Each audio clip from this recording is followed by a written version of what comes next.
Hey there, I'm Nicole Valencia of RotoGrinders to discuss the copy settings feature of LUHQ. Copy settings is this down arrow over here that lives in the top menu. When you click on it, it will let you import settings from one site to another. So I have set up some player groups on DraftKings for the Thursday night game. I can go over to FanDuel where I don't have any player groups set up, and I can copy my groups. Now you're going to go to the destination site before you click copy settings. Once you're there, now we're going to import from DraftKings. Now notice I've got 3 player groups showing up. So when I click that and hit copy settings, it's going to tell you it's going to overwrite your current settings with these new ones.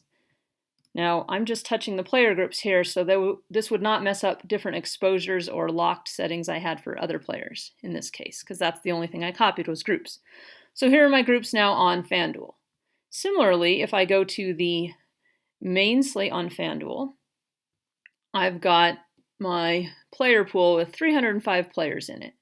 Well, I've got DraftKings set up already on the main slate where I've excluded a lot of players. So I can do the same thing here. I can go to DraftKings, find the same slate.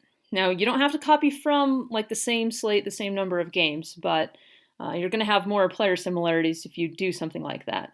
So if I wanted to take out all 128 excluded players and copy my locked and player exposures but not copy my player groups, I could do it this way. When you hover over this eye icon, you will see the players you have set with exposures, locks, etc. So I've got some exposures on Dalvin Cook, Elliott, and McCaffrey here. I copy all of those settings, and now you'll notice my player pool is going to adjust. There are 2 players apparently on DraftKings that I've excluded that are not on this FanDuel slate, but for the most part, that made big changes in a couple easy clicks of the button. So until next time, this has been Nicole for the LUHQ 2-Minute Drill.